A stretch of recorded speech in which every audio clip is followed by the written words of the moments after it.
Meron tayong 3 hours dito sa Toka Beach para mag-explore. First time natin dito mga ka-G, napakaganda.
Good morning mula dito sa Yamba, Sarangani Province. By the way, andito tayo sa Yuka Guest House. Thank you so much. Ayun, napakaganda ng place nila dito with free breakfast, affordable yung hotel nila and accommodation. And by the way, dito din pala nagstay si Becoming Filipino and Commander D. So, sa harap lang ng room namin, punta tayo ng Tuka Beach. Tuka Beach is a marine park. Protected siya ng government at dun makikita lahat ng mga klase ng mga marine life, mga malalaking isda na bawal hulihin. Tourism. So kahapon pumunta kami sa tourism office para magpa-reserve, para i-check yung weather kung okay ba. Tsaka mas mabilis namin silang ma-communicate if ever na may mga aberya or delay pasakay ng bangka papuntang Tuka. Ibigay sila ng garbage bag at para paglagyan ng basura. So yung basura na dala mo, kailangan dalhin mo pauwi. Prepare natin papuntang Tuka Beach is bibili tayo ng pagkain. Siguro hindi na tayo magluluto, yung ready to eat na lang. Alis tayo ng 6 AM tapos balik tayo ng 12 para mag-check out. Sabi daw nila bago kayo pumunta sa Tuka is you have to check the weather para iwas aberya. Tapos magdala ng food, magdala ng snorkeling gears. Sabi nila meron namang rented doon. We are expecting na sabi nila maganda daw yung white sand. Tsaka pag low tide pwede na natin i-explore. They have Tuka 3, 1, 2, and 3. So pag low tide pwede na tayong pumunta doon sa beach side, maglakad-lakad. Pwede ring umakyat sa hillside para makita yung overlooking view. We are responsible turista, so bring your own basura. That's the thing na maganda doon.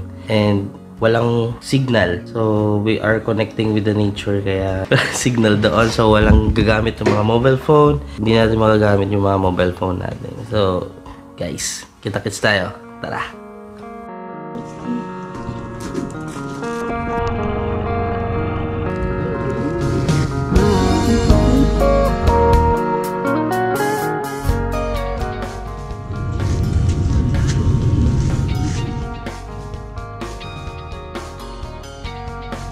Finally, sa wakas, Seahorse, Thunder. Asa data?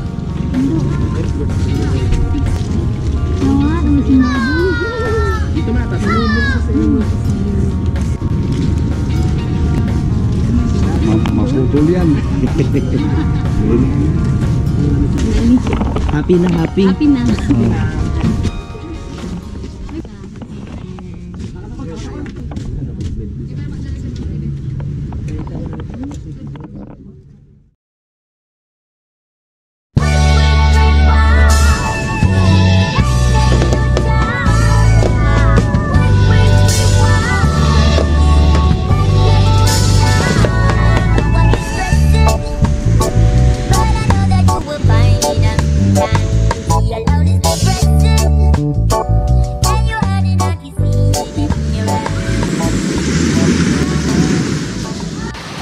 Alright guys, we are in Tuka 3. Ayun. So, first is the rock table for only 150 pesos guys. Kung konti lang kayo, pwede kayong mag-avail nito, or kung maramihan naman, pwede kayong mag-avail ng cottages na 500 pesos. Depende kung gaano kalaki. Ayan, nag-prepare tayo pagkain, syempre pastil. Tapos inumin, water, tsaka drinks, tsaka meron tayo dito guys. And a waterproof kasi mag-underwater tayo, mag-video tayo sa ilalim ng tubig. Yan, syempre yung goggles. Dun sa tourism office is 150. Life vest 50 pesos. Yun.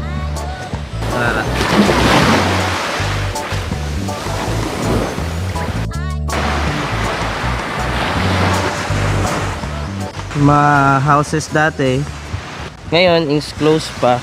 Mga rock cottages nung nag-COVID time na nag-close at hindi na sila nag-operate. So ngayon binabalik nila yung tourism na palaguin, no? Delikado pala dito. Daming buko. Ayan, oh, si Mrs. oh. Para sa reels. Yun nga pala mga ka-G, advice ko, huwag kayong pumunta ng Sunday. Kasi napakaraming tao tsaka turista kapag Sunday mga ka-G. Tapos bultuhan pa, may family. Kaya ayun, sobrang natagalan kami dun sa tourism office kasi may coast guard for safety. Chine-check nila lahat. All good naman. Meron tayong 3 hours dito sa Toca Beach para mag-explore. First time natin dito mga ka-G, napakaganda.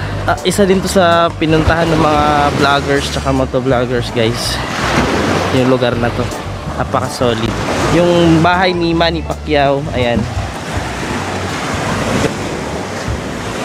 Laki, no?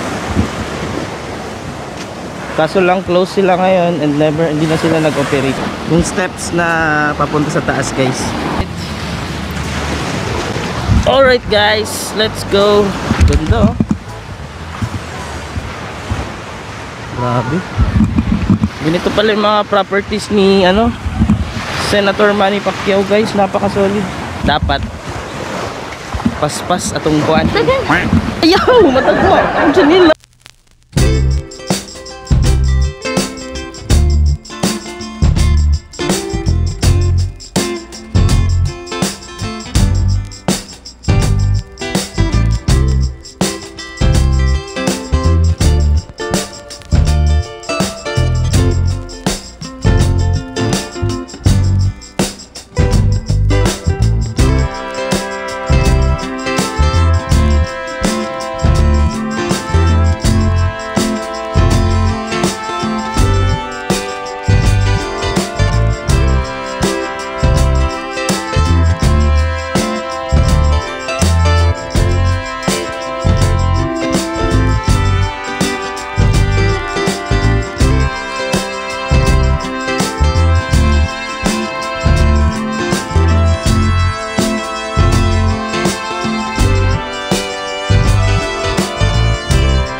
Yan ano, diri makari. Tulo imong luha diri sir kung ikaw la isa gyud. Tulo diri imong luha. Lahi ra gyud. Relax ka diri. Oo. Tapos na pud mo. Muli na may, ari na mong bangka yata. Oh. Special trip ba mo? Ha? Tayo nakisabay mo? Oo, sabay. Gahapon nagpa-reserve mi. Tapos karon may morning. Oo, maayo ko na sayo. Ya, Sayo-sayo gyud. tadi ako. Yani. Ada lang mo sa ano kon. Salamat ya. Butan kay kuya no.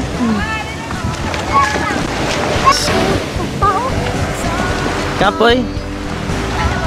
Wala na mi. Alright guys, pauwi na tayo. Bring your garbage. Dala na natin yung garbage. Tanungin na natin si